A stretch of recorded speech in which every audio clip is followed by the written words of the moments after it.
Então, bom dia. Vamos começar a terceira aula do mini curso. Ficou alguma dúvida do que a gente viu na aula 2, na aula de ontem? A gente terminou a aula vendo um exemplo de espectrograma que tem um tom com frequência fixa, né? A gente vê que essa linha espectral aqui é fina, tá? Mas ao passo que você tem um tom que muda a frequência ao longo do tempo, uma varredura senoidal, quanto maior é a taxa de variação, mais grossa é essa linha espectral. Porque eu, dentro de uma janela de observação, eu não tenho apenas um tom com uma frequência, mas um conjunto de frequências. Começa uma frequência mais baixa, por exemplo, aqui, tá? E dentro de uma janela, ao terminar a janela, a frequência está mais alta. Então, o Fourier representa não só uma raia espectral, mas um conjunto delas. Uma representação espalhada na frequência aqui, que representa de fato o que está acontecendo. A não estacionalidade do sinal dentro de uma janela. O propósito da aula de hoje é a gente ver técnicas de refinamento, né, desse espectrograma, de modo que esses traços espectrais fiquem mais finos, eu consiga resolver melhor esses traços no domínio tempo-frequência. Antes disso, já que a gente está falando de um curso de análise tempo-frequência, seria um pecado da minha parte não mencionar, pelo menos, a transformada de Wigner-Ville. Tá? É definida no contínuo, né, também vai produzir um mapa, tá? A variável W que é uma variável, pode ser real ou complexo, dependendo do sinal de interesse ser real ou complexo. Tá? T é tempo, né? E o ômega é frequência. A formulação é feita em tempo contínuo. Tá? Então você tem a integral em dt de S de t mais tal sobre 2, que multiplica, se for um sinal complexo conjugado aqui, tá? S asterisco, de t menos tal sobre 2. E aqui você projeta isso aqui na base de Fourier. Tá? E elevado tem faltou aqui um menos, né? Menos j ômega t, né? Integra isso em dt.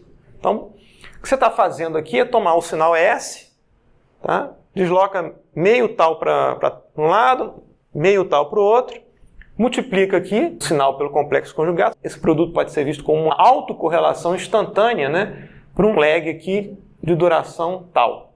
Tá? Então você faz essa conta aqui, integra, né? Projetando na base de Fourier, você obtém um mapa tempo-frequência. Por que eu não vou entrar em mais detalhes dessa representação, que é uma das referências na área de tempo-frequência? Primeiro que ela é formulada no contínuo.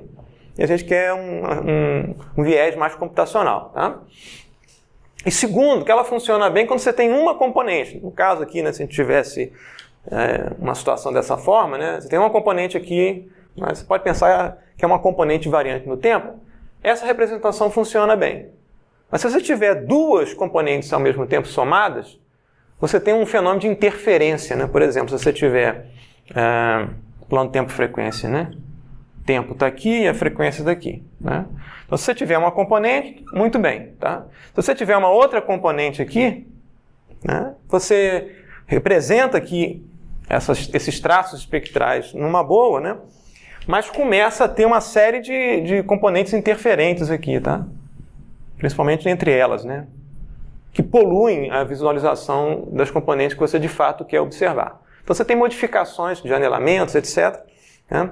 Então se você tiver de outra feita, né? Pensar em termos de distribuição tempo-frequência, que não sejam traços assim, mas que você tem um morrinho aqui, por exemplo. Tá? Você tem como se fosse uma gaussiana bidimensional aqui. Tá? Então se você tiver isso aqui, tempo, tá? E frequência, né? Significa que nesse instante de tempo você tem duas componentes frequenciais, né? Uma mais baixa de frequências, outra mais alta de frequências. Mesma coisa do lado de cá, num outro período de tempo. Tá? Então, o que acontece, né, é que você observa aqui interferências assim, interferências aqui. Né? Tem gráficos bonitos que você encontra na literatura que você observa não só o que você quer, mas algum tipo de interferência em relação a esses modos, né? Proeminentes que aparecem na distribuição tempo-frequência. Por isso que a gente não está vendo isso aqui no curso, porque você acaba usando um ferramental mais simples, por exemplo, como o espectrograma de Fourier. Tá? Mas para não ficar não mencionado num curso de análise de tempo-frequência, não acusar de, poxa, nem mencionou a transformada de Wigner-Ville, eu estou falando rapidamente aqui para vocês. Tá? O senhor falou ali que quando faz o produto do conjugado ali, ele representa uma correlação de quê? Correlação do sinal com ele mesmo, tá? Transladada. Toda vez que você tem, por exemplo, Eu falei autocorrelação instantânea porque você não está fazendo a integral. A integral aqui é para projetar na base de Fourier. Mas se você tiver, por exemplo, você pode escrever uma autocorrelação R no lag tal, de um determinado sinal, né? Instantaneamente você pode pensar como se fosse S de tal que multiplica, de T, desculpe, S de T, tá? Que multiplica um S. Se for o sinal real, não tem o conjugado, tá? De T menos tal ou mais tal, dependendo se você quiser deslocar o sinal para frente ou para trás, tá? Isso aqui seria uma autocorrelação instantânea, tá? Em estatística você tem autocorrelação do sinal, né? Quando o sinal é estocástico, tipicamente você integra isso aqui, tá? Aí você integra isso aqui em dt porque não é uma autocorrelação instantânea. Aqui o que você está fazendo, né? Ao invés de fixar um t e deslocar de tal, você está distribuindo aqui o tal para menos tal sobre 2 e mais tal sobre 2. Então você está centrando o t no deslocamento. Tá? Porque tipicamente quando você diz, eu estou querendo saber qual é a distribuição em t, né? Isso é associado a algum tipo de janelamento centrado em t. Note que isso aqui não tem janelamento nenhum, tá? É uma integral de menos infinito até mais infinito, né? Do S com S deslocado. Tá? Aí para você minimizar essas interferências aqui, você acaba janelando e fica mais próximo de Fourier. Tá? Mas esse tipo de formulação é muito comum também em função característica quando você vê lá em processos estocásticos. Tá? Você calcula a função de autocorrelação e faz a transformação de Fourier. Respondi a sua pergunta? Qual é o sentido de autocorrelação? Qual é o sentido de comparar assim a É você saber se um padrão de repetição ocorre no sinal. Você tem um sinal aqui, tá? Ele com ele mesmo, o padrão está certinho. Agora suponha que o sinal se repita lá na frente igualzinho, esse mesmo padrão. Quando você desloca um sinal em relação ao outro e aqui aparece o mesmo sinal e você multiplica, né? Você maximiza aqui a norma 2 do sinal. Tá? Se um sinal for diferente do outro, em geral, quando você multiplica um pelo outro e integra, você acaba tendo interferência destrutiva. Agora, se um sinal está exatamente igual, próximo um do outro, você tem uma maximização aqui, local pelo menos, da norma 2 do sinal. Então, por isso é importante, né? Você verificar padrões de repetição do sinal, tá? Através de função de autocorrelação. Tá? Então, por exemplo, um processo estocástico, se você quiser saber qual é a densidade espectral de potência de um processo estocástico, de uma realização de um processo estocástico, primeiro você computa a função de autocorrelação e depois você faz a transformação de Fourier. Aí você obtém a densidade espectral de potência. Tem uma série de aplicações aí transversais na literatura. Tá ok? A integral ali em tal, né? A integral ali em tal. A integral em tal. Tem toda a razão. A integral em tal. Você fixa o t, né? Então você está num determinado t e está varrendo isso aqui para todo tal. Tá certo? Perfeito, obrigado. Tá? Aplicações astronômicas, por exemplo, seria uma coisa dessa. Tem. Você tem aplicações. Espectrograma você tem aplicações transversais. Astronomia, biologia, bioinformática, você saber padrões de repetição de sequência de DNA, né? Aparece lá digamos, algum tipo de informação para disparar lá um determinado processo que aparece na cadeia de DNA, você tem padrões de repetição, né? Aquele conjunto ATGC aparece lá, né? Repetido de tanto em tanto tempo, ou tempo, né? No domínio qualquer que seja lá da hélice de DNA, tá ok?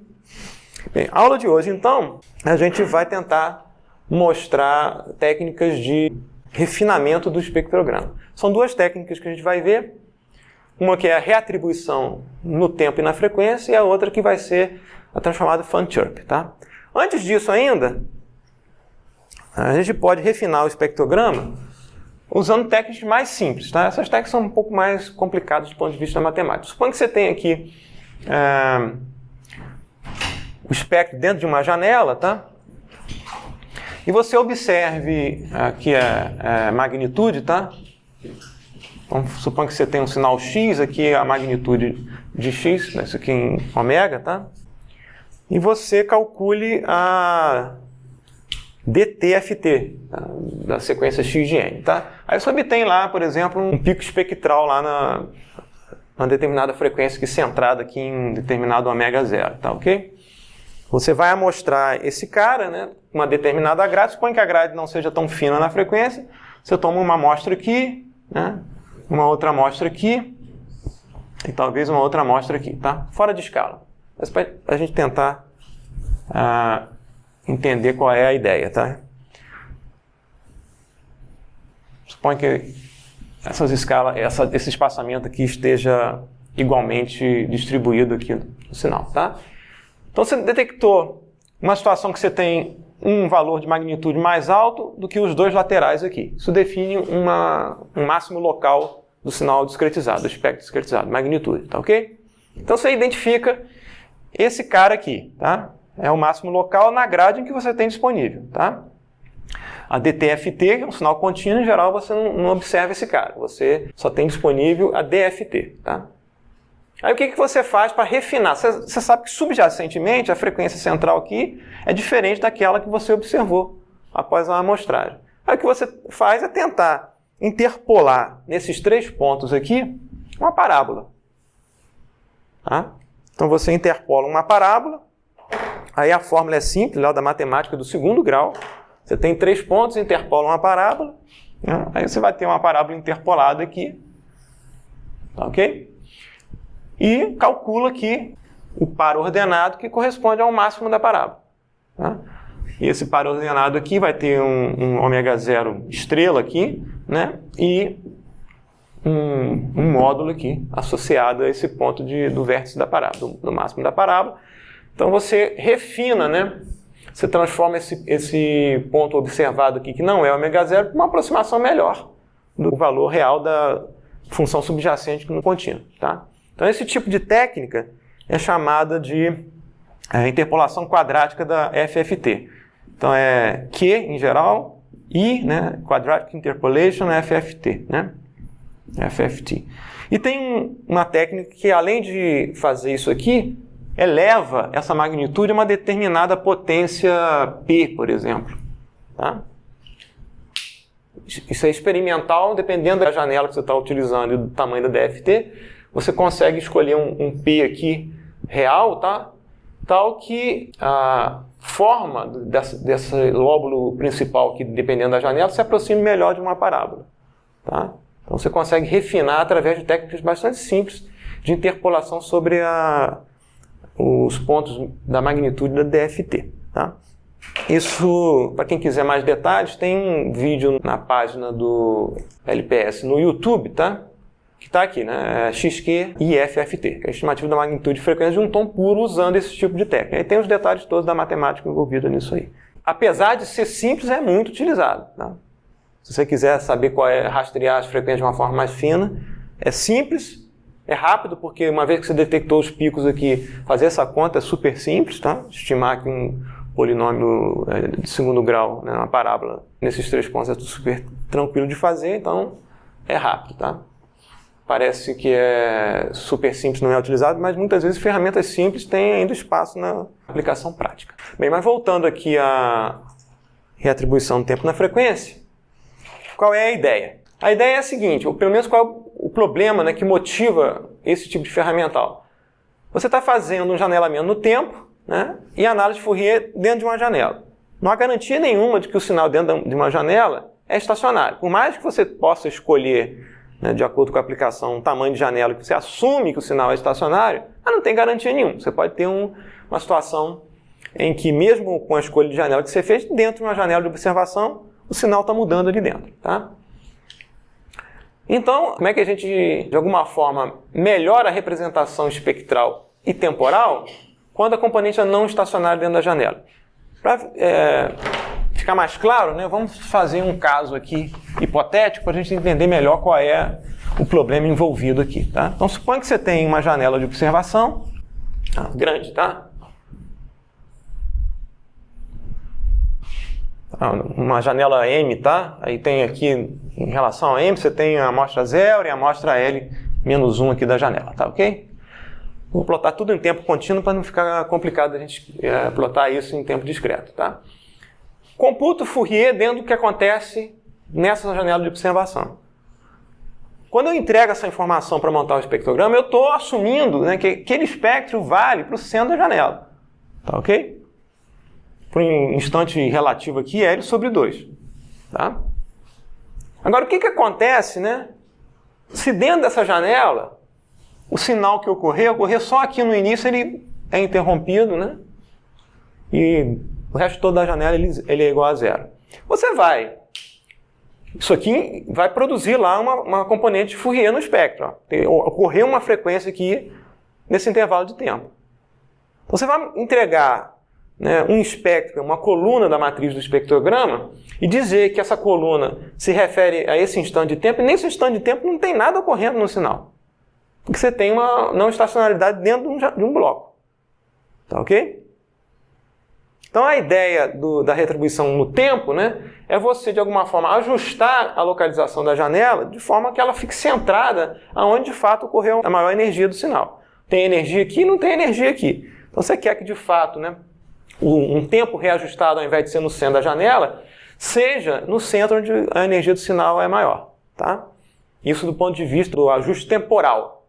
Tá? Para você não dizer que é sempre associado ao centro da janela. E existe a possibilidade de um ajuste frequencial. Suponha que você tenha, né, uma situação também similar a essa, tá? Mas que o sinal comece rápido aqui no início e vai ficando mais devagar para o final. Tá ok?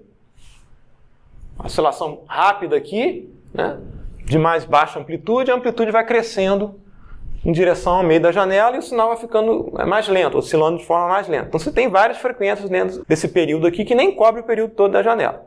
Tá? Se você computar o espectro de Fourier desse cara, nessa janela, você vai obter um ômega aqui, uma magnitude desse sinal x m dentro da janela, tá? X grande de m dentro da janela de ômega. Tá? E você vai observar frequência alta e frequência baixa. Você pode observar que na frequência mais alta a energia estava menor, porque a amplitude estava menor, então você pode ter um esboço disso aqui. Em frequência mais alta a magnitude está menor, porque a amplitude é menor, menos energia aqui, a energia cresce ao longo do tempo. Então você pode ter uma representação mais ou menos assim. Tá? Aqui vai ficando mais grave e mais alto, né? Então você pode ter uma representação aproximada dessa forma. Tá? Qual é a frequência, dado um tempo reatribuído aqui, que reflete onde tem mais energia no sinal, qual é a frequência representativa de todas essas que acontecem aqui? Tá? Então eu quero encontrar essa frequência, digamos, que represente esse cara aqui. Uma solução para isso é você tomar o centroide de massa dessa distribuição. Tá ok? Digamos uma conta de compromisso aí você tentar calcular o centroide de massa dessa distribuição dentro do bloco.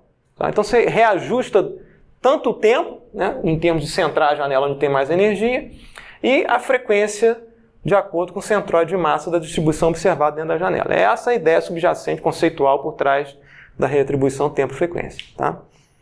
Então no caso de Fourier, né, você vai ter uma grade no tempo que depende do avanço da janela ao longo do tempo, tá? E vai depender também da discretização do espectro Fourier que você faz aqui com a DFT, o número de pontos da DFT. Então você tem uma grade uniforme tanto no tempo quanto na frequência. Quando você faz a reatribuição no tempo e na frequência, você vai encontrar um ponto T ômega entre os pontos da grade, intragrade, tá? Então você reatribui e consegue informar isso fora da grade usual de deslocamento da janela no tempo e do tique da DFT na frequência. Tá? Então a formulação vai ser feita em tempo contínuo. Depois você discretiza isso para obter a visualização necessária, tá? Para usar o computador. Tá certo? Então o objetivo é obter uma coordenada tempo-frequência que corresponde ao centroide de massa da distribuição TF do sinal. Subjacente, que a gente não está observando de fato aqui, mas que existe lá por trás da discretização. Então, o que a gente vai fazer é uma STFT, né, como a gente viu aqui, transformado de Fourier de tempo curto, para sinais em tempo contínuo. Tá? E a janela de multiplicação W de T vai ser simétrica. Isso aqui é importante. Tá? Simétrica em relação a zero. W de T vai ser igual a W de menos T. A gente viu isso aqui na primeira aula, se eu não me engano, ou na segunda aula, tempo discreto, mesma coisa em tempo contínuo, né? A STFT de x de t vai ser a transformada de Fourier, né, de x multiplicado por uma janela que está deslocada aqui, centrada em TC. Então eu estou deixando o x como está, tá ok? E estou deslocando a janela para um instante TC, estou assumindo que essa janela aqui tem um suporte temporal finito, tá? Começa e termina. Né? E eu estou fazendo a análise centrada em TC. E eu quero que esse TC reflita, né, o período aqui, né, dentro da janela, em que eu tenho mais energia do sinal. Tá? Não necessariamente é o centro da janela. Então, por definição, a gente pode escrever, denotar isso por x grande de TC ômega, vai ser o quê? Qual é a transformada de Fourier desse produto? É x de tal, w de tal menos TC, tá? Que multiplica e elevado a menos j ômega tal. Como a gente viu antes no caso em tempo contínuo. Agora a gente pode pensar, olhar isso aqui, né? Não como a projeção dessa multiplicação na base de Fourier, mas como a projeção do x de tal numa base de Fourier modificada, janelada. Ao invés de ser exponencial complexa pura, é exponencial complexa janelada por w. Posso rever essa conta de outra forma. Eu posso pensar numa base modificada φ ômega de t, né, como sendo a base de Fourier multiplicada por uma janela w de t, simétrica. Se a gente lembrar do que a gente viu na primeira aula de convolução como projeção, né, a gente pode escrever aqui um mapa tempo-frequência L, TC ômega, como sendo a convolução entre x de t, né, e φ ômega de t, avaliado aqui em TC. Tá? Então é a integral da primeira função na variável auxiliar tal, que multiplica a segunda função, que é φ ômega revertida no tempo, é menos tal, deslocada de TC de tal. Tá? Foi o que a gente viu lá na primeira aula. Agora a gente escreve, né, esse φ ômega de TC menos tal, né, substituindo aqui pelo que ele é, em termos da janela e da base de Fourier. Então isso aqui vai ser w de t avaliado em TC menos tal, é w de TC menos tal, tá? E esse cara aqui vai ser e elevado a j, o t aqui vai virar TC menos tal. Eu estou avaliando aqui o argumento em TC menos tal. Daqui para lá eu uso a simetria da janela, né, já que é w de t igual a w menos t, eu troco aqui, né, o TC menos tal vira tal menos TC, e separo aqui as duas exponenciais. E elevado a j ômega TC, não depende de tal, né, eu coloco aqui antes da integral, e sobra aqui elevado a j ômega menos tal, integral em d tal. E aqui a gente verifica que esse LTC ômega nada mais é do que a STFT, né, do sinal x de t, com uma modificação de fase. E a modificação de fase aqui é elevado a j ômega TC. Essa representação aqui, né, em que a gente considerou uma base modificada, né, simplesmente acrescenta uma fase extra à representação original da STFT.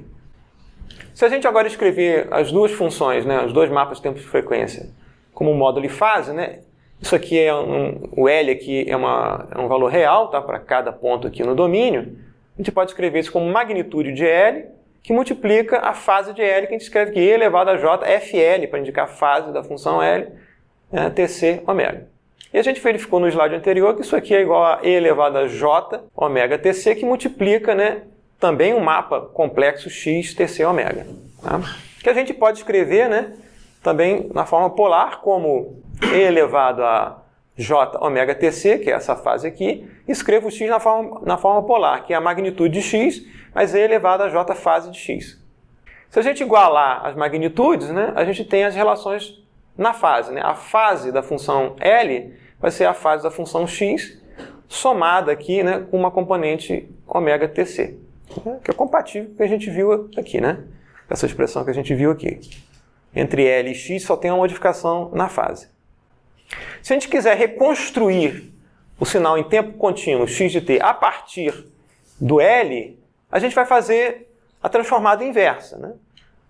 Note que L é uma função bidimensional e a gente vai ter que fazer a transformada inversa, né, projetando essa função bidimensional no complexo conjugado da função que a gente usou para analisar o sinal.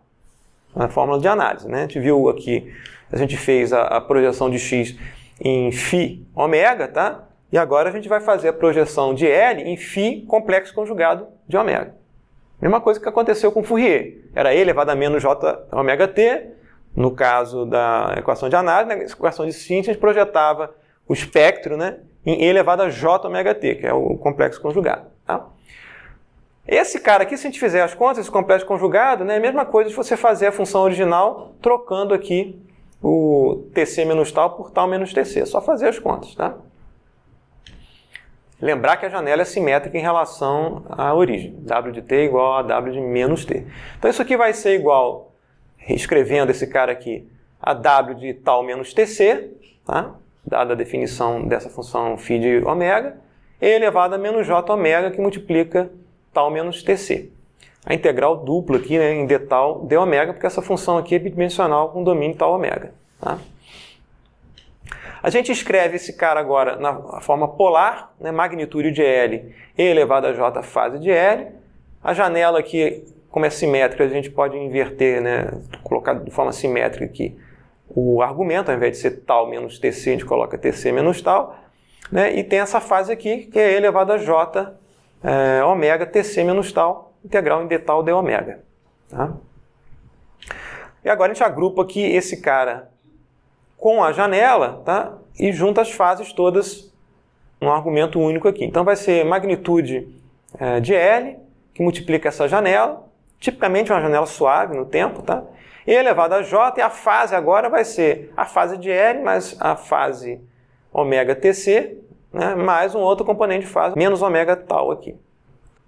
Essas duas funções, tanto o ML, a magnitude desse mapa tempo-frequência, como a função W, variam suavemente, né? A gente vai se preocupar então só com a fase aqui. E existe um princípio chamado o princípio da fase estacionária que diz o seguinte, né? Acreditem, tá? Se você tem uma variação rápida na fase, tipicamente isso tende a fazer com que quando você some esses componentes, você tenha uma soma destrutiva. Ao passo que quando você tem fases variando lentamente, você tende a somar componentes de forma construtiva. Tá? Então a argumentação conceitual, né, intuitiva, né, que não é demonstrada matematicamente aqui, é essa.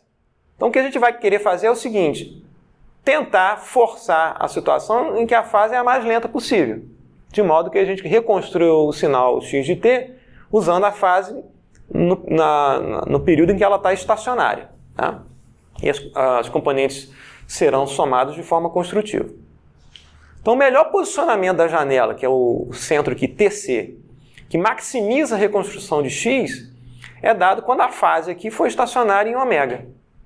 O que a gente vai fazer? A gente vai fazer a derivada parcial da fase em relação a ômega. Note que a fase ela depende tanto de ômega como depende aqui de tal. A gente vai fazer isso igual a zero. Tá? E vai encontrar o valor de TC tal, né, que essa fase seja estacionária. Né? Ou seja, que a derivada parcial em relação a ômega seja zero. Então, forçando isso aqui, né, a derivada parcial de f de L, fazendo essa conta aqui, né, eu vou fazer a derivada parcial dessas parcelas aqui. A primeira parcela não tem nada a fazer, é a derivada parcial em relação a ômega de f de L. Derivada parcial em relação a ômega dessa parcela aqui vai ser TC, né, e dessa parcela aqui vai ser menos tal. É o que a gente encontra aqui. A gente vai ter que satisfazer essa equação aqui. E daqui a gente encontra o centro da janela modificado. O TC vai ser tal, né, menos essa derivada parcial em relação a ômega do FL de tal ômega. E a gente lembra da relação da fase que a gente viu anteriormente. Né? Esse FL nada mais é do que a fase de x mais uma parcela aqui ômega tal. Então se a gente fizer a derivada parcial em relação a ômega, nada a fazer em relação à primeira parcela aqui, vai ser tal, né? Menos a derivada parcial em relação a ômega de fx e menos tal. A gente obtém aqui o TC, que é o centro da janela, entre, né, o tique, né, temporal do avanço da janela do espectrograma. O TC vai ser dado pela derivada parcial em relação a ômega da fase x. De tal ômega, lembrar que essa fase aqui nada mais é do que a fase da função original que a gente viu, que era o x, né, STFT do x, né, que a gente chamou aqui de x TC ômega, né, e que tem magnitude de fase, como a gente viu aqui, né, mx e E elevado a j fase de fx. Fourier, tempo contínuo. Tá?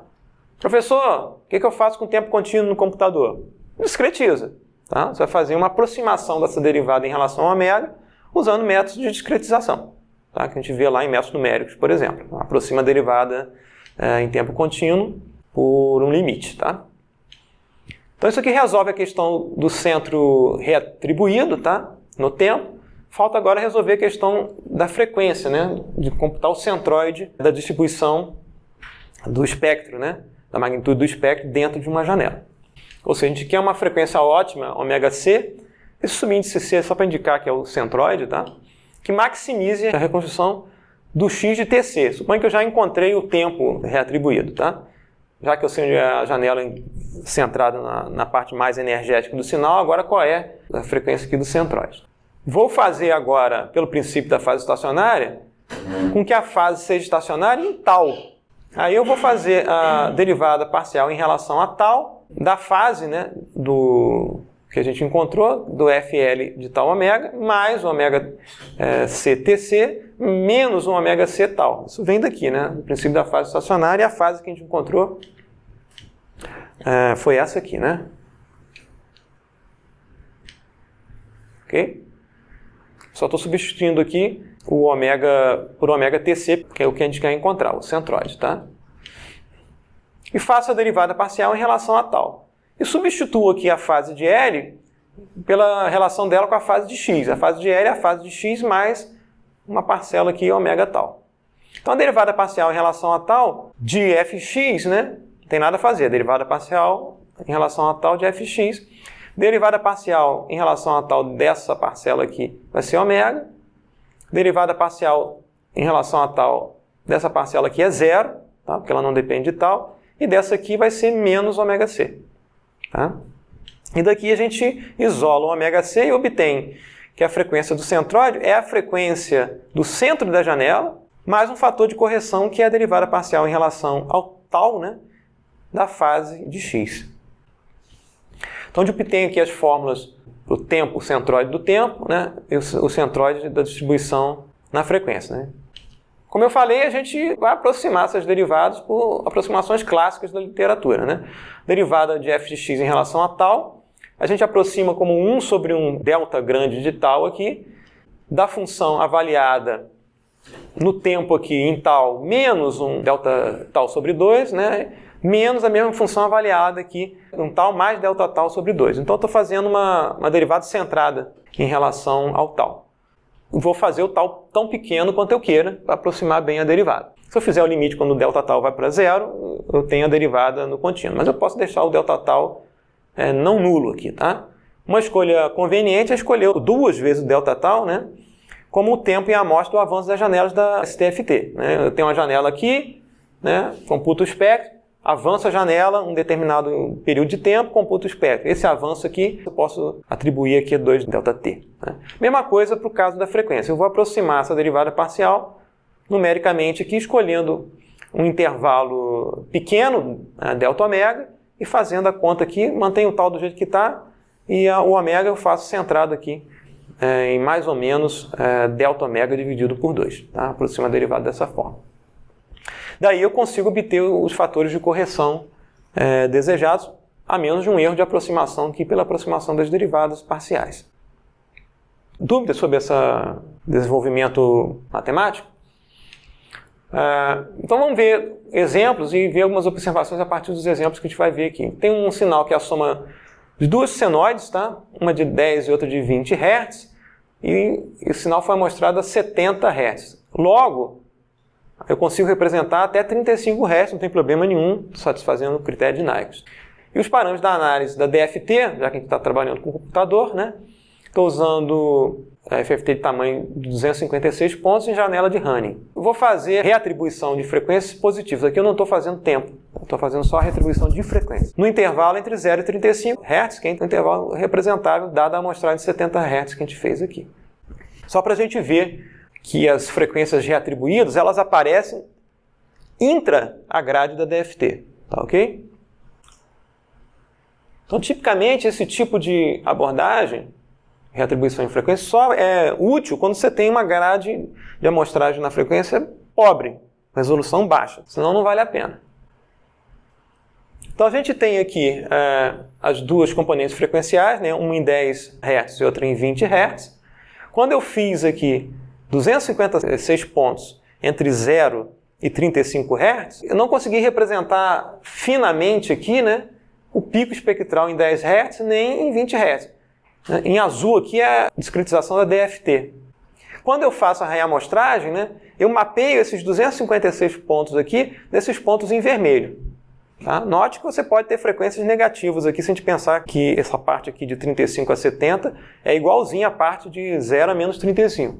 Então tem reatribuições aqui esquisitas que a gente vai ter que descartar. Mas o importante aqui é que no entorno, né, do centroide real da distribuição de frequência, né, você tem uma concentração de valores reatribuídos. Se a gente fizer aqui um zoom no entorno, por exemplo, de um desses picos espectrais, a gente vê mais claramente o que está acontecendo.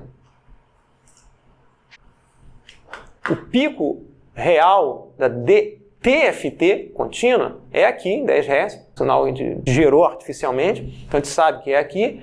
Note que a amostragem azul da DFT, né, não passa aqui pelo pico real, passa fora do pico real. E na hora que eu faço a reamostragem desses pontos aqui, eu acabo mandando um monte de pontos aqui concentrados aqui no pico real do centroide da distribuição. Isso vai acontecer também para o outro pico em 20 Hz. Né? Então, você, de alguma forma, consegue, através de uma análise, né, de concentração no domínio frequencial, faz um histograma, por exemplo, você consegue saber onde os pontos reatribuídos estão mais concentrados e ali são, probabilisticamente, os picos espectrais da distribuição que você quer, de fato, analisar. Tá? Então, isso só vale a pena fazer quando você tem uma grade pobre, né, da DFT. A gente fez aqui a divisão em 256 pontos. Tá? Então, se a gente fizer aqui um histograma na frequência, né, faz um histograma que divide aqui, né, 0 a 35 Hz em caixinhos e conta o número de frequências que ocorrem dentro de um intervalo pequeno aqui. A gente observa, né, que houve uma concentração maior de pontos aqui no entorno de 10 Hz e no entorno de 20 Hz. Tá? Então, se você fizer um linear aqui, por exemplo, né, algum tipo de separação aqui para saber quais são as maiores concentrações, você consegue saber quais são as frequências de fato do sinal subjacente. E que estão ocorrendo num ponto que não está na grade da DFT. Tá? Então, você pode usar esse tipo de informação também para discernir, né, quais são as frequências de fato do sinal subjacente. Sim. Só para recapitular então aqui, essa reatribuição no tempo da frequência, usou aquela formulação ali. Uhum. Na prática, o que é feito? Você faz o espectrograma normal e depois faz uma outra amostragem, uma outra... Não, eu vou concluir o que está acontecendo, porque você tem uma grade discretizada no tempo e na frequência para o espectrograma. Então, aqui a gente está fazendo apenas um bloco, tá? Então não tem tempo envolvido. Né? Eu estou discretizando o espectro, a magnitude do espectro, e a discretização não deu conta de casar certinho com o pico em 10 Hz ali, por exemplo. Tá, ok? Na hora que eu faço a retribuição de todos aqueles pontos, né, ele manda um monte de pontos para de fato onde está o 10 Hz, que seria o pico real da DTFT, não amostrada, da função contínua. Tá? É tipo um pós-processamento, então, em relação à DFT. Tá?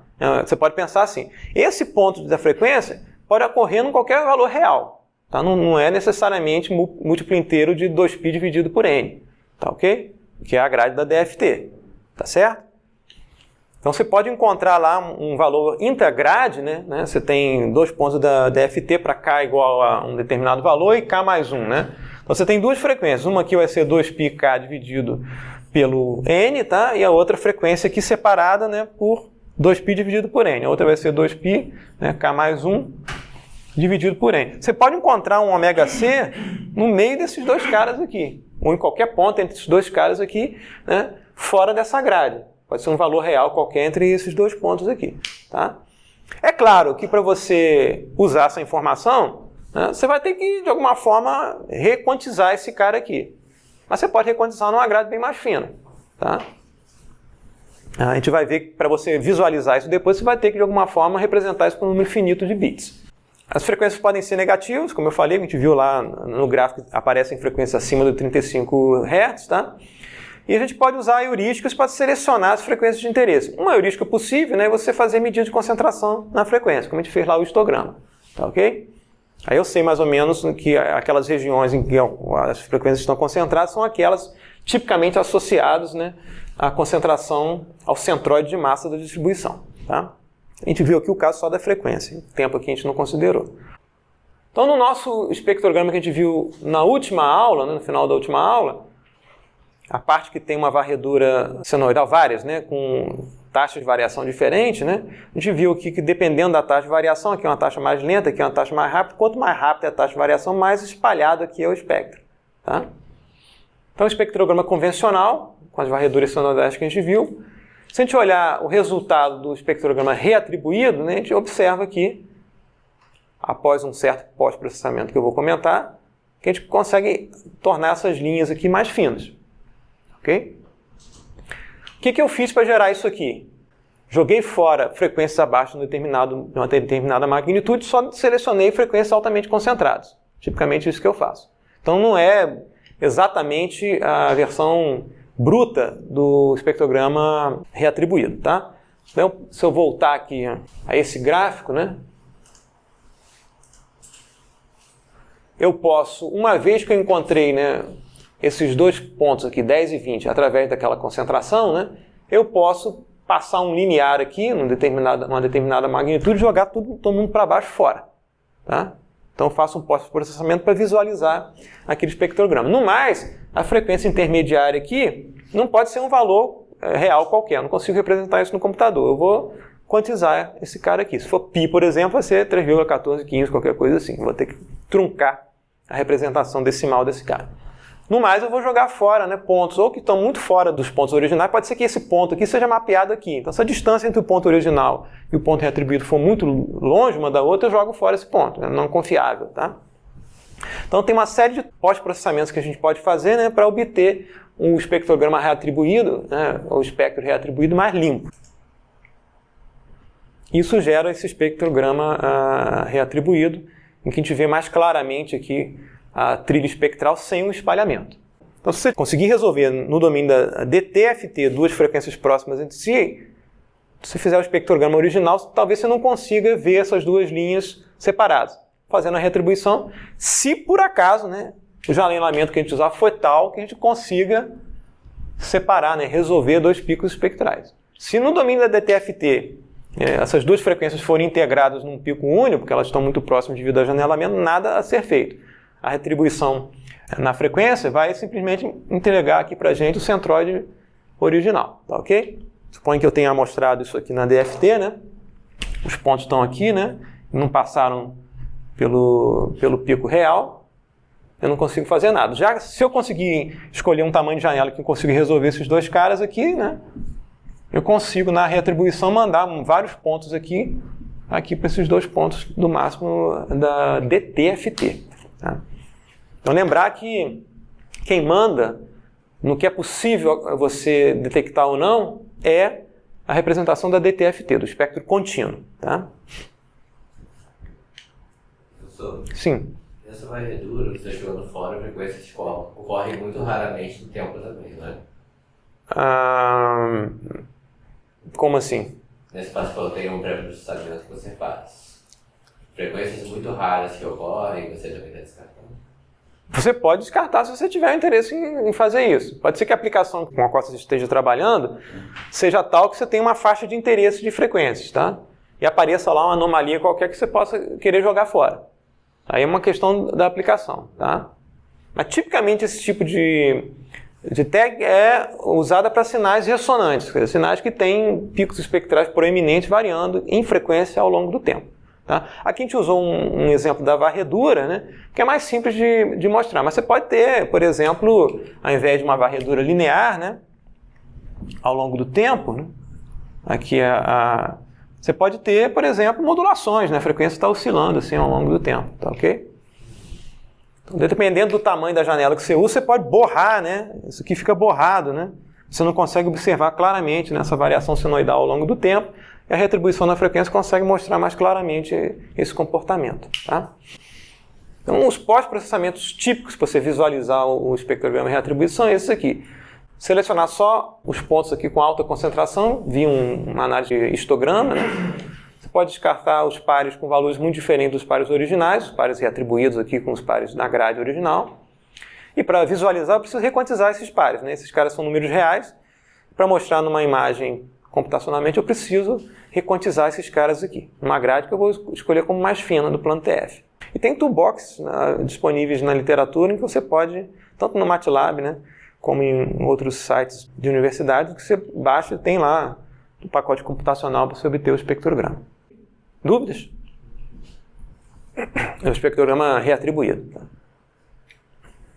Se você não fizer pós-processamento, o espectrograma reatribuído fica cheio de... Parece que tem redemoinhos, né? Fica até bonito de ver, tá ok? Mas para efeito de visualização dos componentes que você quer, é bom fazer um pós-processamento. E agora a gente tenta fechar a aula de hoje com a transformada FunChirp, que a gente vai denotar aqui por FCHT. Qual é a ideia aqui? A ideia é você tentar fazer análise de sinais acústicos afinados, ou seja, quase harmônicos, tá? Como, por exemplo, sinal de voz, sinal de instrumentos musicais. Você tem uma frequência fundamental e as frequências superiores que são múltiplas, quase múltiplas inteiras da frequência fundamental. Tá? Então, tudo que acontece com a fundamental vai acontecer com as frequências múltiplas da fundamental e a taxa de variação da fundamental vai ser a taxa de variação das harmônicas superiores vai ser múltipla inteira da taxa de variação original. Tá, ok? Então, a ideia é você ter algum tipo de transformação, né, que ao invés de usar a base de Fourier, que é uma frequência com ômega fixo, você faz com que a base de Fourier modificada tenha justamente essa mesma taxa de variação do sinal que você está querendo analisar, dentro de um intervalo curto de observação. Tá, ok? Como a gente viu aqui. Se a gente sabe que esse sinal começa em altas frequências e decai para as baixas frequências, ao invés de projetar esse sinal numa exponencial complexa com frequência fixa, que tal projetar esse sinal numa exponencial complexa cuja variação frequencial é similar a essa aqui? Tá? Se for, a projeção vai encaixar direitinho. É a questão da correlação.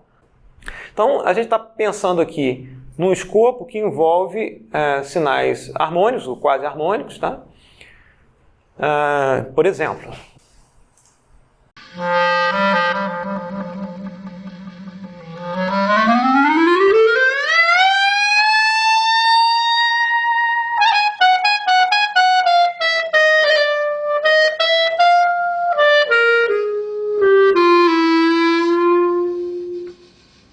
É o espectrograma do sinal. A gente vê aqui a primeira nota, né, que ele faz lá um trinado, tem um glissando aqui. A gente vê, né, que você tem essa componente fundamental aqui, tem os componentes harmônicos. Né? Aqui é o zero de frequência, aqui tem uma determinada frequência, nesse instante de tempo aqui. Você tem o dobro da frequência, triplo da frequência, quádruplo, é um sinal harmônico. Tá ok? A fundamental essa é a primeira? É a primeira aqui embaixo. Tá? Então a gente consegue, olhando isso aqui, saber, né, qual é o perfil melódico, né, dessa passagem da Rhapsody in Blue de Gershwin, olhando aqui a fundamental. Então se você quiser saber um processamento de identificação das notas, que notas foram tocadas, o espectrograma dá uma representação para você aqui, né, dessas frequências. As frequências têm uma associação com as notas musicais, você consegue... Né, Eu lembro que na época das Sound Blasters, elas tinham um processo que elas se aproximavam, né? E o som era muito ruim naquela época. Aí depois de um tempo, as pessoas você gravava a nota musical, era isso? E aí começou a ter uma diferença de qualidade das placas de som. Né? Aí tem que ver qual é a questão técnica. Faz isso? Faz o quê? Processa o som quando você tem um telefone, por exemplo. Você usa um processador de sinais, aí depende muito do que você quer fazer com o som. Tá? Em geral, a placa de som ela simplesmente pega uma sequência de números e gera um sinal em um tempo contínuo para ser tocado no alto-falante. Dependendo da qualidade do seu conversor digital analógico, a qualidade pode ser melhor ou pior. Tá ok? Mas uma coisa é você reproduzir um sinal gravado, um sinal real gravado, outra coisa é você tentar sintetizar artificialmente um sinal de um instrumento musical. Aí a qualidade é ruim porque o modelo é ruim. Tá ok? Uma pergunta, a partir da fundamental, como que são criadas as harmônicas? física do problema. Só não é algum tipo de reverberação? Né? Não, é a física do problema. Você tem a corda, né, a física do problema, você computar lá a equação da corda vibrante, você vai encontrar lá as fundamentais como resposta da sua equação. Se você computar a solução da equação de uma onda vibrando dentro de um tubo, que é o caso aqui do clarinete, você vai encontrar lá que tem uma fundamental e tem as harmônicas também presentes, né? Os modos de oscilação. Isso é da física do problema, tem que estudar a física do problema, tá? O importante aqui, né, é que se a gente tem aqui uma região que está tendo uma variação, né, essa variação aqui tem uma determinada angulação, e a angulação vai dobrando, ficando 3 vezes maior. Você está mudando a taxa de variação conforme o harmônico. A ideia da fan chirp, né? O fan vem de ventilador, né? É aquela ideia da grade do ventilador. Você tem um raio, né? E você vai tentar escrever uma base, né, que consiga representar ao mesmo tempo essa taxa de variação da fundamental, né, essa taxa 2 vezes maior do primeiro harmônico, do segundo harmônico, 3 vezes maior e assim por diante. É essa a ideia. De forma com que a gente consiga representar de forma mais clara e mais fina, né, essas raízes espectrais ao longo do tempo. Essa é a ideia subjacente por trás da fan chirp. Então o que a gente vai fazer, como no caso do espectrograma, né, é tentar capturar variações em blocos de curta duração e projetar esse sinal harmônico, né, em exponenciais complexos, cuja frequência instantânea não é fixa, como no caso da exponencial complexa, ω-t, frequência constante. Tá? A fase é linear com o tempo, mas a frequência é constante. Eu vou produzir uma frequência aqui que vai ser uma função linear, ou seja, a fase vai ser quadrática. Lembrar que a frequência instantânea é derivada temporal da fase, né? Então, se a fase for quadrática, a frequência instantânea é linear. Então, a formulação matemática é a seguinte. Eu vou calcular a representação espectral de x, né? Frequência ômega, e um alfa, que vai ser a taxa de varredura, que eu vou escolher especificamente para cada bloco. Dado um bloco, eu vou tentar encontrar um alfa ótimo, que a gente vai ver como é que a gente faz mais à frente. Eu vou projetar o x não na exponencial de Fourier, mas numa função φ que depende de 2 parâmetros, o ômega e o alfa, uma função temporal. Em geral, né, o φ ômega alfa de t pode ser escrito com uma função de correção aqui de magnitude, tá? Que multiplica e elevado a j, função aqui, var φ ômega t. Essa função, no caso de Fourier, é simplesmente o ômega que multiplica t. No nosso caso aqui, a gente está interessado, a gente está dizendo o seguinte, num bloco curto, qualquer variação que ocorre pode ser aproximada por uma variação linear, tá? Então, se eu tenho aqui um mapa tempo-frequência, que haja uma componente, né? Um determinado bloco M, tá? Eu tenho frequência f, né? E o x aqui de f, em magnitude, tá? Não, ao longo do tempo. Tem que ser ao longo do tempo, senão a gente não consegue mostrar isso, tá? Então, ao longo do tempo, né? Um x de f t aqui.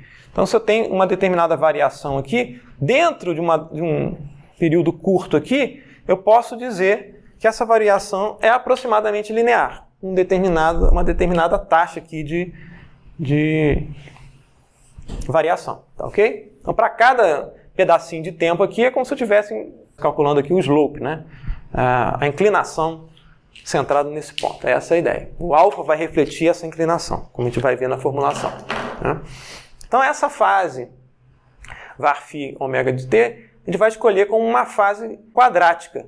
Então, vai ser igual a ômega t, que seria, no caso, somente da Fourier, né? Mas eu somo aqui um mais ômega que multiplica alfa sobre 2t ao quadrado.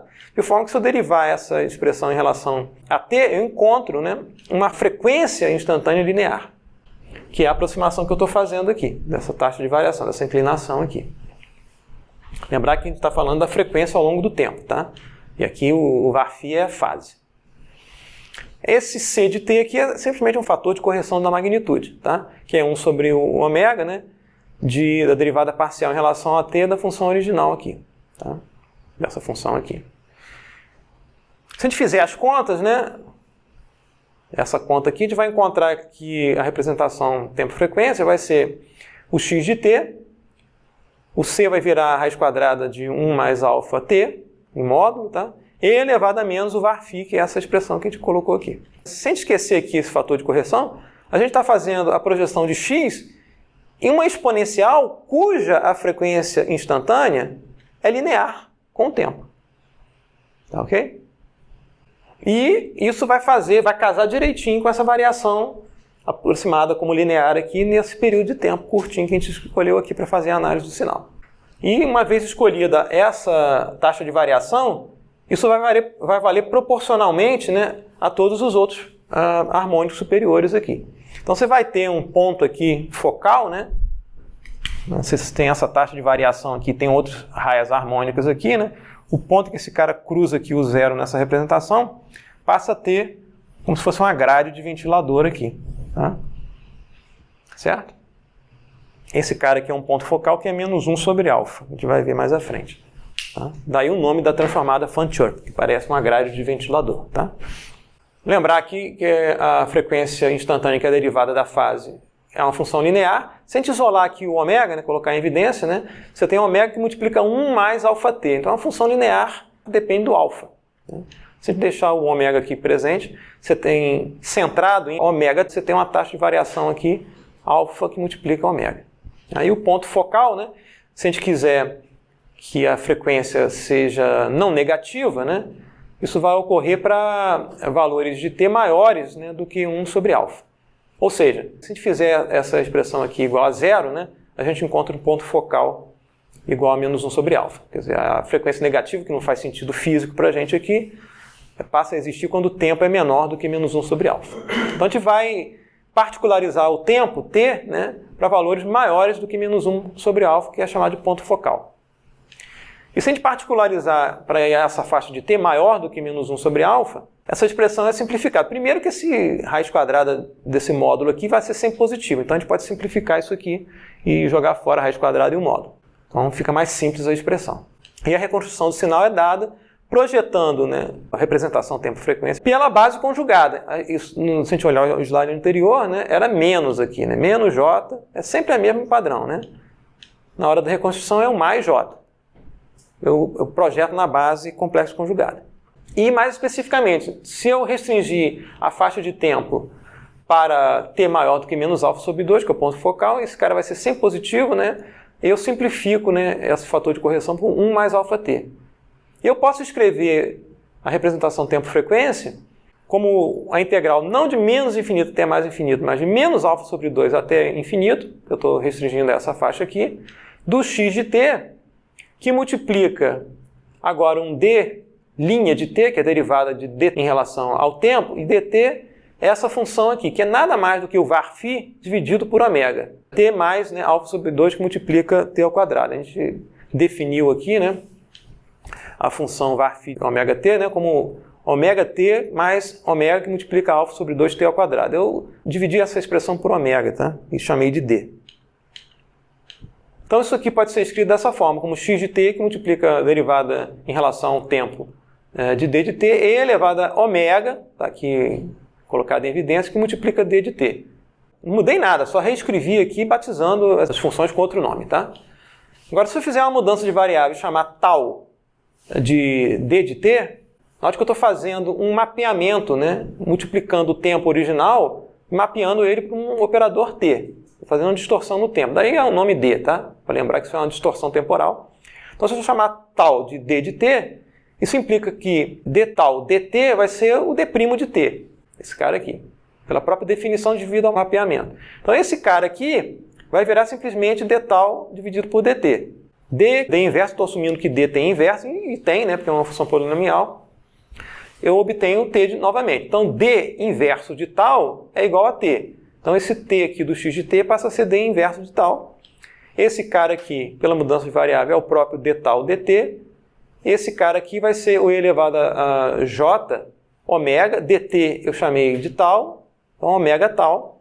E aqui a gente vê que o dt é cancelado com esse dt aqui. Sobra, de fato, a integral para quando t é igual a menos alfa sobre 2, né? Passa a ser d menos alfa sobre 2 até o infinito. Estou chamando esse x de d inverso de tal, de x til de tal, e elevado a j ômega tal. Isso aqui nada mais é do que a projeção de x-til na base de Fourier num domínio modificado, né? Cuja modificação temporal é essa aqui. Então eu consigo resolver o problema da Van Church usando Fourier desde que eu pré-processe o sinal x de t original alterando o domínio, fazendo um mapeamento de domínio. É o que essa expressão mostra. Vou usar o Fourier, que eu já sei como é que faço, tá? Usando a DTFT, por exemplo, discretizando com a DFT, e vou pré-processar o x, né? Transformando o x em x-chapéu, fazendo esse mapeamento. O tempo original vai ser distorcido aqui pelo operador D, que é um operador polinomial de segunda ordem. Então vamos ver como é que a gente faz isso, né? Antes disso, a gente vai ver graficamente, né, qual é a relação da Fourier com a Van Church do ponto de vista do plano tempo-frequência, né, e da representação gráfica. Suponha que a gente tenha lá um determinado tempo centrado em zero aqui, que seja aquele glissando do clarinete, tá? Então você tem uma taxa de variação da fundamental aqui com essa inclinação, o segundo harmônico tem o dobro da inclinação, o terceiro tem o triplo. Fourier vai projetar isso aqui em exponenciais com frequências fixas ao longo do tempo. Então se eu fizer ao longo desse intervalo, suponha que o intervalo seja daqui até aqui, tá?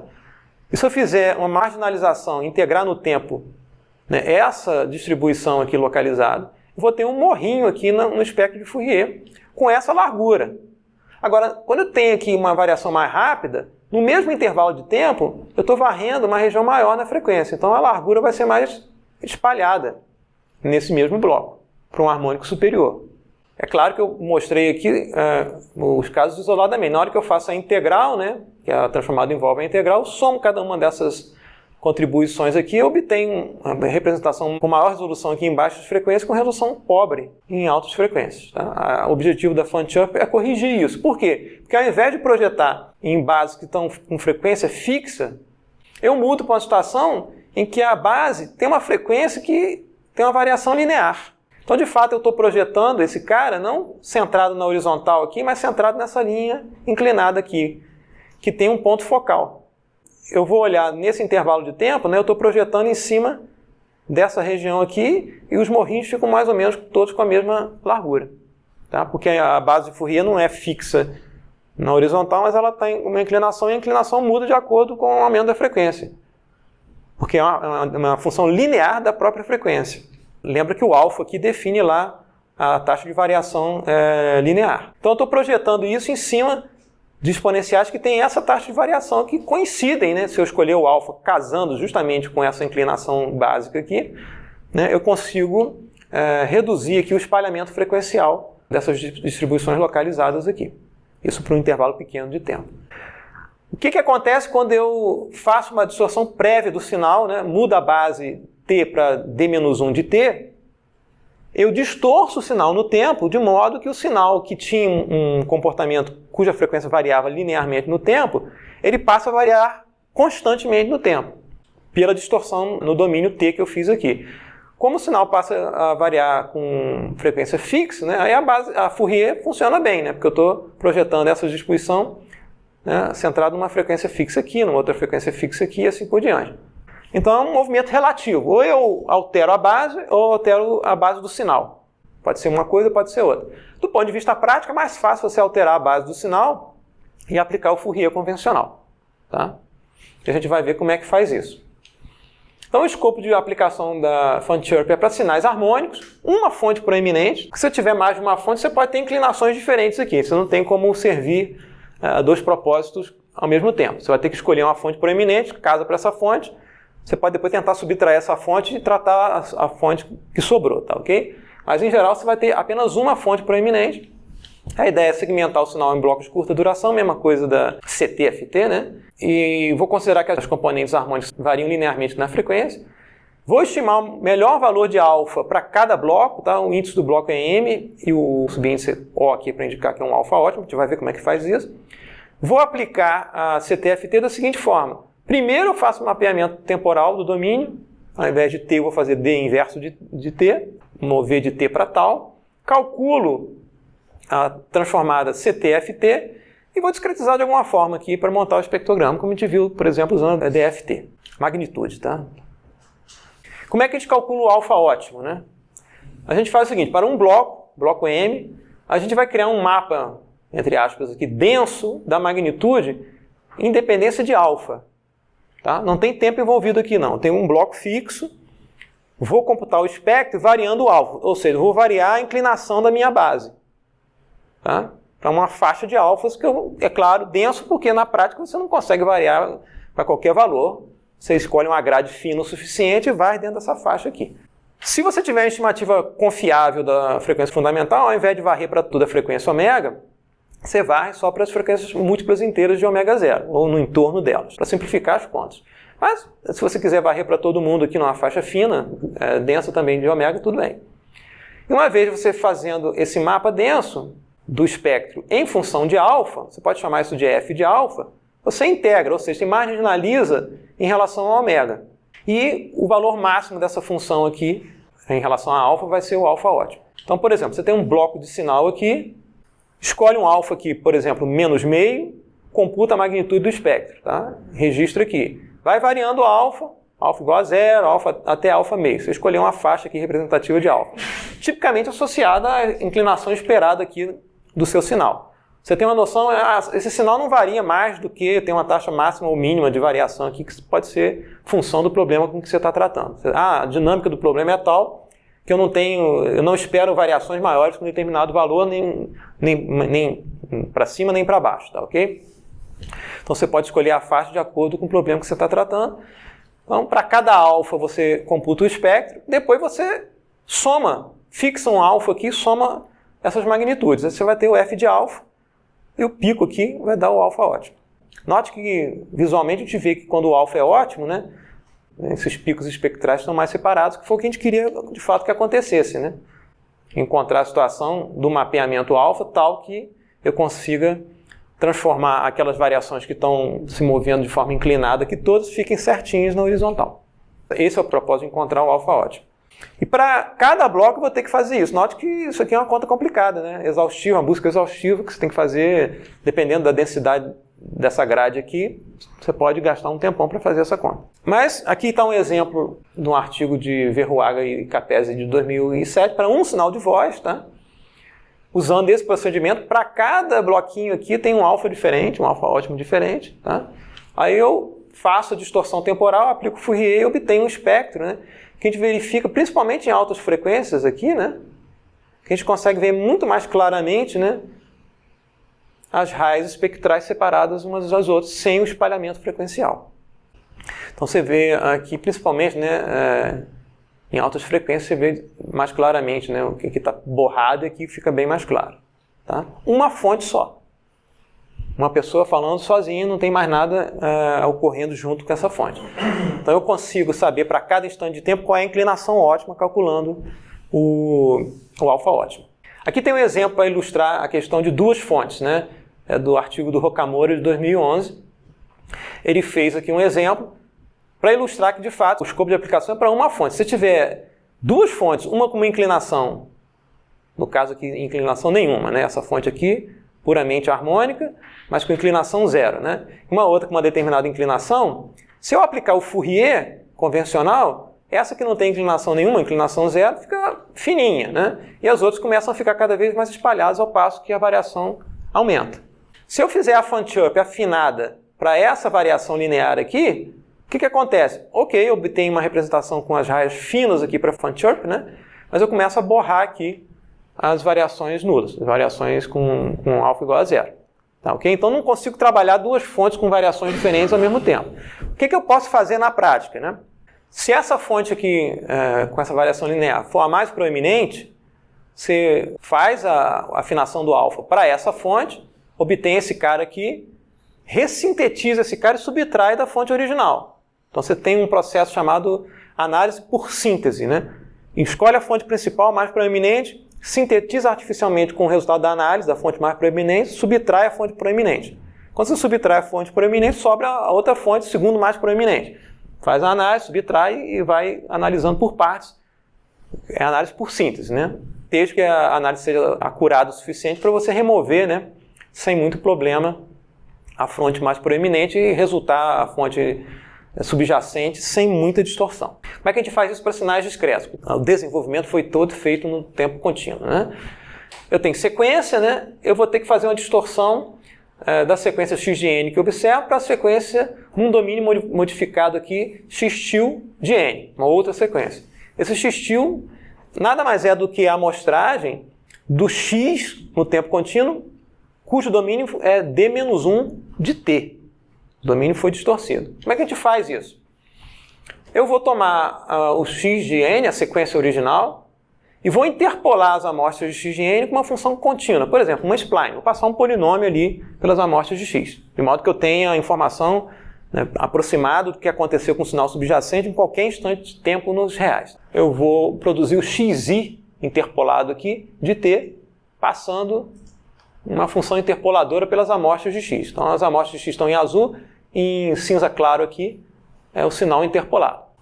Então estou supondo que o xi de t é um sinal em tempo contínuo. Tá?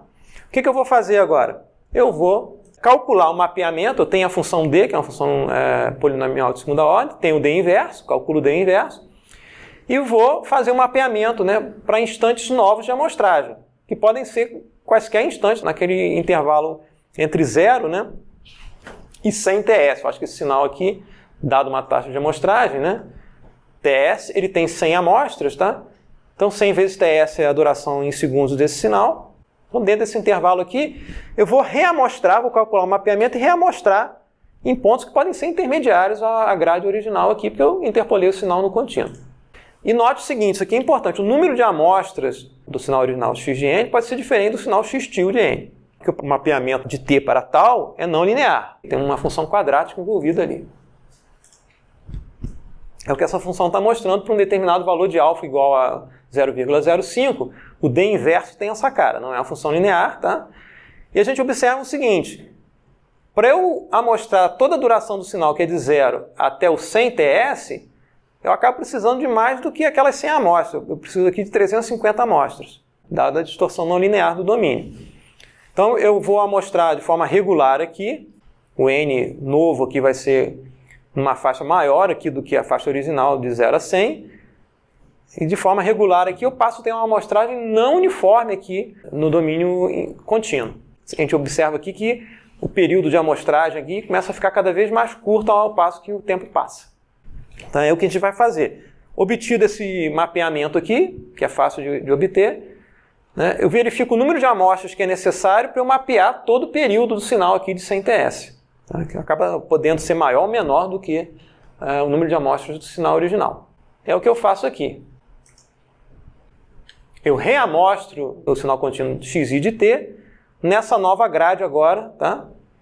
Nesse período aqui até 100 ts, né? E a grade a gente observa que começa com um período mais largo aqui e começa a ficar com um período cada vez mais fino para o outro lado. Agora, se a gente plotar esse sinal aqui com essa grade uniformemente separada ao longo do tempo, a gente verifica que esse sinal, que tinha uma frequência mais baixa aqui, oscilava mais lentamente, começava a ficar mais rápido ao passo que o tempo passava, ele passa a ficar com uma variação fixa na frequência. Estou plotando o próprio sinal agora com 350 amostras, mas em que o intervalo aqui agora é uniforme. A gente vê que aquela varredura senoidal foi transformada num tom com frequência fixa, devido à distorção do domínio. Ao se projetar esse sinal na base de Fourier, está tudo casado, porque a base de Fourier tem uma frequência fixa. Então essa é a ideia da Fan-Church, né? Então, um mapeamento de domínio feito no discreto aqui é super simples de fazer, desde que você faça a interpolação do sinal com um polinômio, um spline, por exemplo.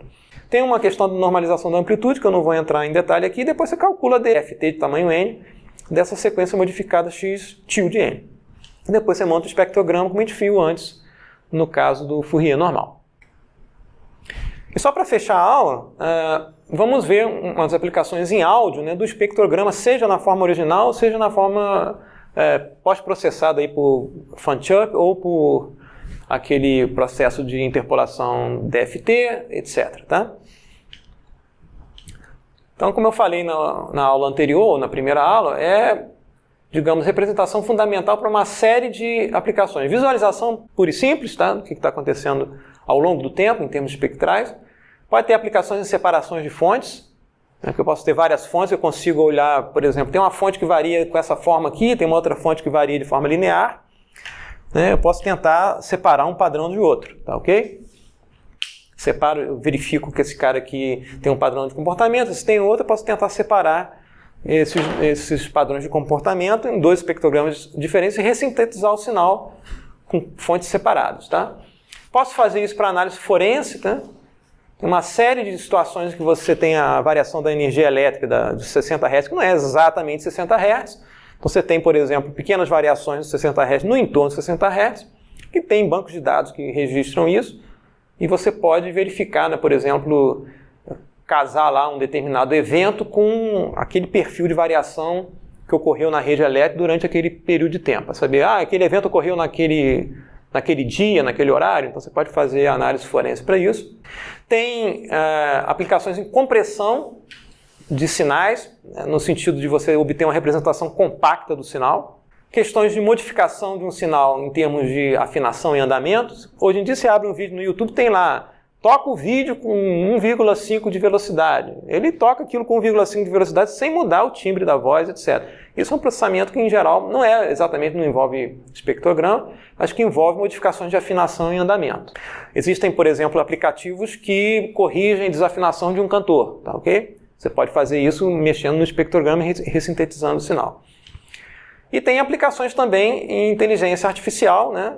Usando redes de aprendizado profundo, em que você entrega, né, ou o espectrograma, ou uma versão pós-processada do espectrograma, né, a um sistema de redes neuronais convolutivos, né, para fazer uma série de tarefas, né, nessa área chamada de Music Information Retrieval. Ou seja, você quer entender padrões de ocorrência em música, seja identificação de instrumento musical, tipo de música, tipo de gênero musical, tem uma série de aplicações, estrutura da música, autoria, né? Saber se a música é de um autor ou é de outro, saber se tem uma música que é plágio de outra, etc.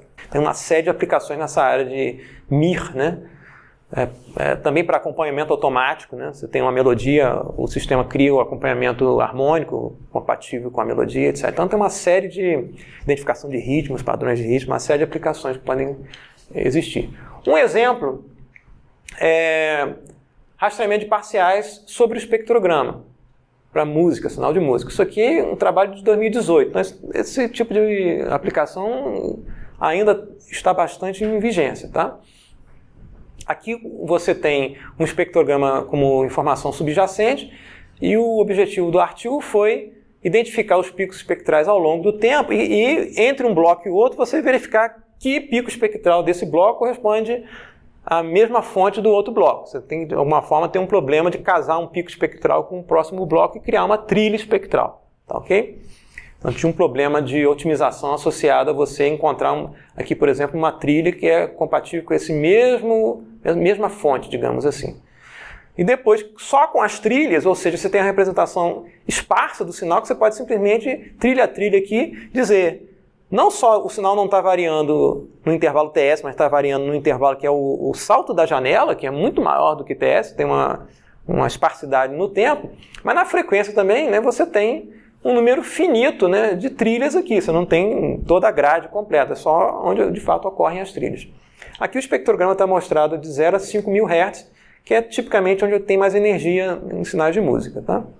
Só para ter uma noção de quão rica é essa representação, em termos da percepção acústica do resultado, o sinal original é esse aqui e o sinal sintetizado eu vou tocar depois. Isso é um sinal de música, tá? Não é uma fonte sonora única, tanto que o espectrograma está bastante complexo. Tá?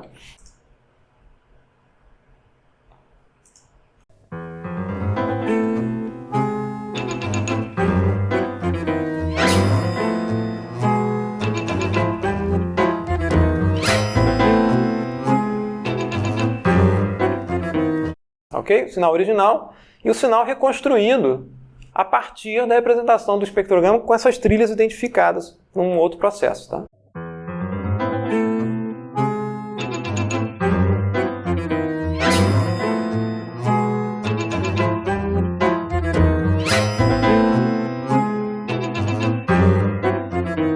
Perdi os agudos, tá?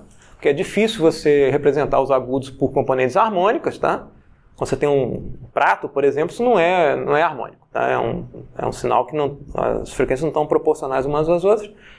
Mas, do ponto de vista de representação perceptiva, é próximo, a menos da perda do brilho do sinal, é bastante fiel ao sinal original. Apesar de ser um sinal que você tem aí 3 instrumentos musicais presentes, tá, ok? Outro tipo de exemplo é a separação de fontes. Aqui nos trabalhos recentes, no Interspeech de 2019, né, você tem um sinal desses autores aqui, Javier Serra, não sei como é que pronuncia, deve ser Luiz, e Pons. Sinal original com 3 fontes, tá? Voz, bateria e baixo. E através de rede convolutiva, Deep Learning, usando como fonte de entrada do sinal o espectrograma, você tenta separar a voz dessa mistura de 3 fontes. A separação não é perfeita, você tende a tornar a voz mais proeminente e colocar as outras fontes mais em background. Então, original.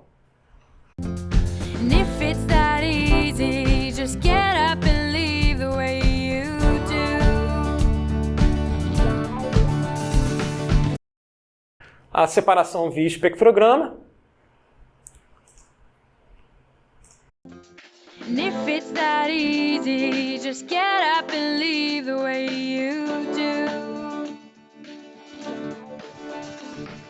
Não é perfeito, você vê que tem um resíduo das outras 2 fontes. E aqui, até para não puxar a braço só para dizer que espectrograma é panaceia universal, esses autores mostraram que, ao contrário do que se imagina, né, às vezes você alimentar a rede neuronal convolutiva com a própria forma de onda pode ser mais vantajoso. E é o que eles mostram no artigo, né, que o espectrograma, nesse caso, né, não foi a melhor opção. Você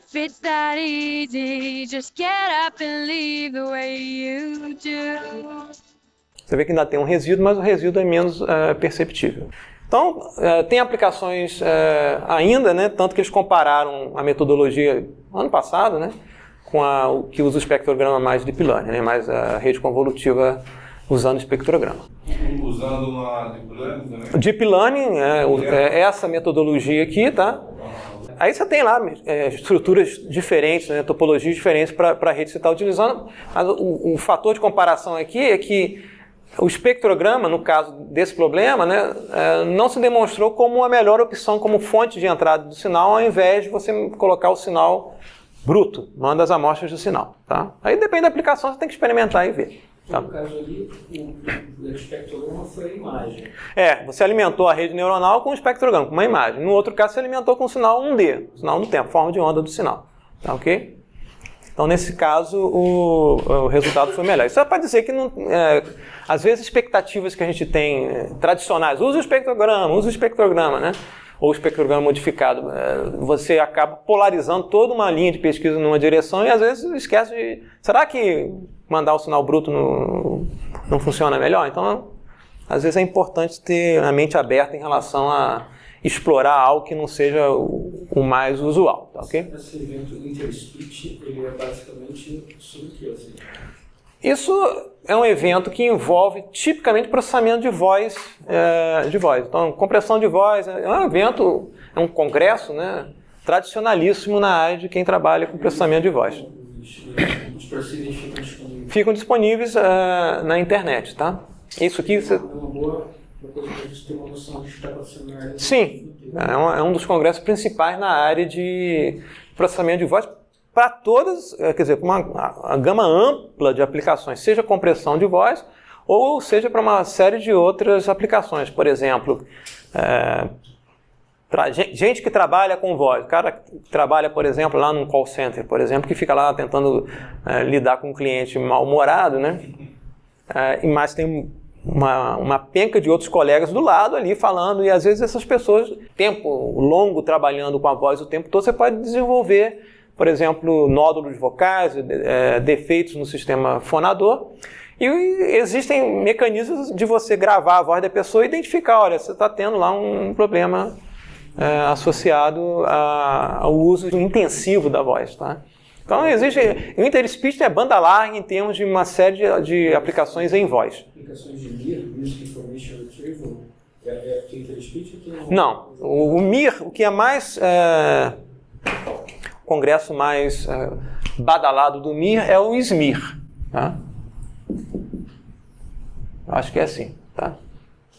Que é da Sociedade do MIR. Tá? Então, tem um congresso chamado SMIR e eles fazem algo muito interessante que é competições. Eles estabelecem lá Os dados estão aqui, eu quero obter esse resultado, aí você tem vários grupos que competem com metodologias e técnicas diferentes para tentar... O que eles fizeram com a questão do deep learning na alfabeto? Exatamente. Então você cria uma competição, um alvo, né, de um objetivo que tem que ser atendido, e os grupos competem para ver quais são as técnicas que conseguem, por exemplo, separar melhor os sinais. Aí tem lá as métricas envolvidas para você avaliar o desempenho das técnicas, tá ok?